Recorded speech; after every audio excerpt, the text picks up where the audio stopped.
साल 2022 क्या पीएम मोदी के सामने नए संकट लेकर आ रहा है?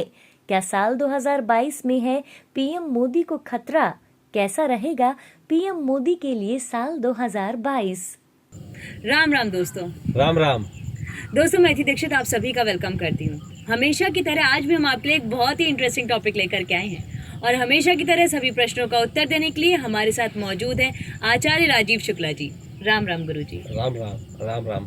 आप सबका बहुत स्नेह मिल रहा है। लगातार इसी तरह से हमारे साथ जुड़ते रहिए, सबको जोड़ते रहिए और बहुत कम समय में बहुत रोचक जानकारी आपको हम देते रहिए। तो दोस्तों, आज हम बात करने जा रहे हैं साल 2022 की।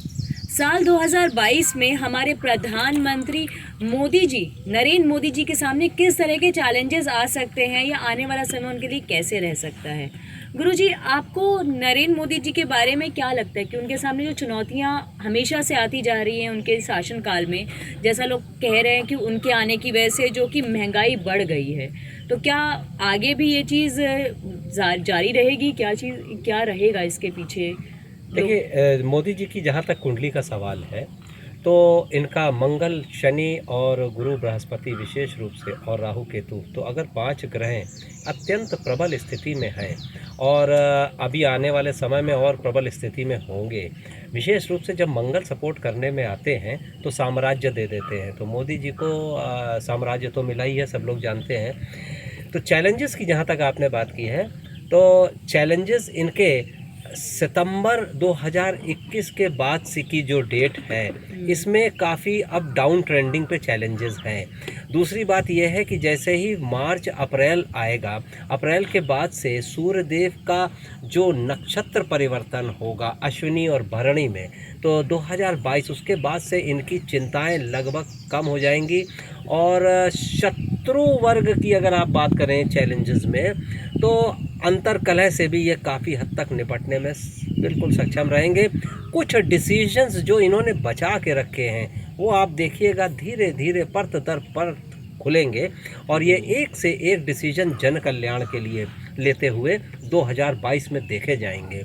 और इसमें 2022 में विशेष रूप से जब इसका सेकंड हाफ होगा उसमें आप देखेंगे मोदी जी के कुछ बहुत ही डायनेमिक रोल देखेंगे आप, और कुछ ऐसा लगेगा कि जैसे बिल्कुल इंटरनेशनली और नेशनली इन्होंने बहुत कुछ चीज़ों को ठीक करने की तरफ बढ़ सकते हैं। इकोनॉमिक्स जो है इनकी कुंडली ऐसी बताती है, देश के मुखिया हैं, बाकी तो कई फैक्टर होते हैं जिसमें इकोनॉमिक्स बताई जाती है, लेकिन अगर इनकी कुंडली के बेस पे देखें तो इकोनॉमिक्स इस देश की अर्थव्यवस्था, अर्थतंत्र, शासन तंत्र सबको बहुत मजबूत करने वाले हैं।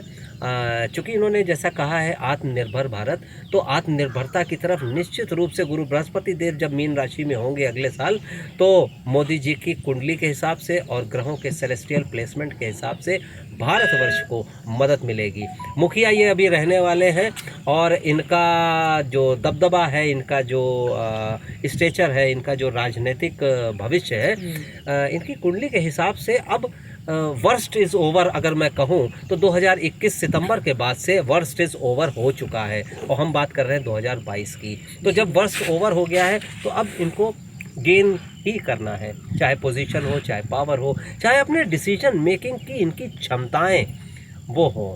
तो अगर हम देखते हैं तो मुझे किसी भी एंगल पे कोई ऐसी समस्या इनकी कुंडली पे दिख नहीं रही है। हाँ, कुछ लोग जब कोई तरक्की करता है बहुत ज़्यादा तो कुछ अपने ही लोग कुछ बैक स्टैबिंग करते हैं, तो उस बैक स्टैबिंग से भी ये डील कर लेंगे अप्रैल मई के बाद से 2022 में। तो गुरुजी, जिस तरह से महंगाई बढ़ रही है, पेट्रोल और गैस के दाम बढ़ते जा रहे हैं, क्या आपको लगता है कि गवर्नमेंट इसके लिए, मतलब मोदी जी कुछ ऐसा एक्शन लेंगे सेंट्रल गवर्नमेंट की, ये जो बढ़ते हुए दाम और महंगाई है जो कि लोगों के इकोनॉमिक्स से बहुत ज़्यादा फाइनेंसेस से ऊपर बढ़ रही है, क्या कंट्रोल में आएगी आने वाले वक्त में? देखिए, मोदी जी की कुंडली बता रही है कि वो इंफ्रास्ट्रक्चर, वृश्चिक राशि और कुंभ राशि है इंफ्रास्ट्रक्चर की, वो ऐसा इंफ्रास्ट्रक्चर क्रिएट कर देंगे, दाम कम ज़्यादा नहीं करेंगे, ऐसा इंफ्रास्ट्रक्चर क्रिएट कर देंगे जिससे लोगों की आय, इनकम इतनी ज़्यादा बढ़ जाएगी, इकोनॉमिक्स इतनी ज़्यादा अच्छी हो जाएगी, इन्फ्लेशन इतना ज़्यादा काबू में रहेगा कि ये पेट्रोल के प्राइसेस आम जनता को चुभेंगे नहीं। चाहे ज़्यादा हो चाहे कम हो, लेकिन ये कहीं ना कहीं ये दाम कम या ज़्यादा घटाने बढ़ाने में बिल्कुल भी ये नहीं करेंगे, क्योंकि कोई भी पॉपुलर मूव, कोई भी पॉपुलिस्ट मूव ये स्वयं से नहीं करते हैं। ये जन सामान्य को के लिए क्या अच्छा है वो वाले इकोनॉमिक डिसीजन लेते हैं, और इकोनॉमिक डिसीजन के लिए बुध, केतु और शुक्र का बड़ा रोल होता है, और ये तीनों ही इनकी कुंडली में बहुत उत्तम दिख रहे हैं। बुध, केतु और शुक्र इकोनॉमिक डिसीजन इनसे ऐसे दिलाएंगे कि आप देखेंगे आने वाले समय में बड़े इंफ्रास्ट्रक्चर्स बनने जा रहे हैं, बड़ा इन्वेस्टमेंट होने जा रहा है, और बड़े बड़े जो इन्वेस्टमेंट होंगे मल्टीनेशनल इत्यादि सब यहाँ आएंगी, तो इससे पेट्रोल के प्राइसेस को, अब वो ज़माना गया जब राजनीतिक रूप से पेट्रोल का के दाम कम या ज़्यादा किए जाते थे राहत देने के लिए।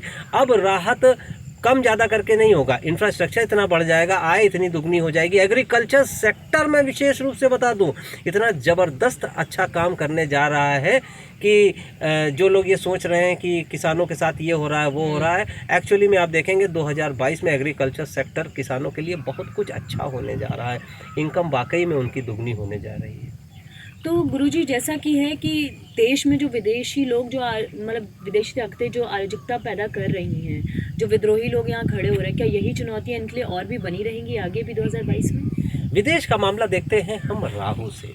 तो अगर राहु देखते हैं तो छठे भाव से संबंधित राहु विदेशी जितनी भी शत्रुताएं थीं, बल्कि कूटनीति, विदेशी कूटनीति का लोहा लोग मानेंगे, क्योंकि राहु बड़े सपोर्टिव हो गए हैं। राहु ही मेष राशि में जाके और 1.5 साल रहेंगे, तो ये विदेश नीति जो है उनकी जो पुराने समय में जो इन्होंने की थी अब वो फ्रूटफुल दिखने लगेगी। तो शत्रुता इनकी अगर हम भौगोलिक स्थिति और पूरे अंतर्राष्ट्रीय स्तर पे देखें तो कोई मुझे आश्चर्य नहीं है ये कहने में इनकी कुंडली के हिसाब से। बाकी और भी फैक्टर्स होते हैं, इनकी कुंडली के हिसाब से मुझे कोई कहने में आश्चर्य नहीं है कि ये अंतर्राष्ट्रीय नेताओं में सर्वोच्च स्थिति ये कुंडली भी प्राप्त कर सकती है।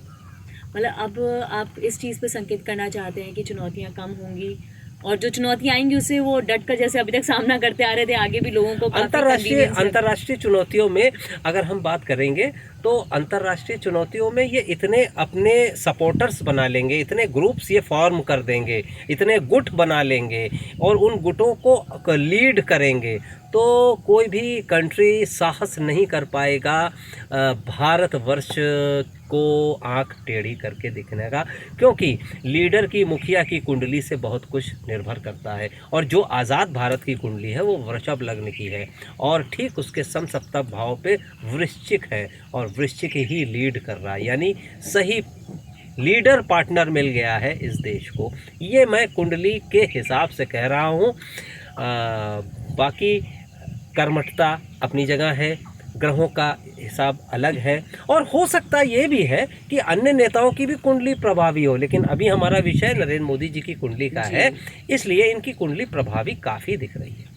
जी गुरुजी। तो फ्रेंड्स, मैं होप करती हूँ आज का टॉपिक आपको काफ़ी इंटरेस्टिंग लगा होगा। ऐसे और भी इंटरेस्टिंग टॉपिक्स हम आपके लिए समय समय पर लेकर के आते रहेंगे।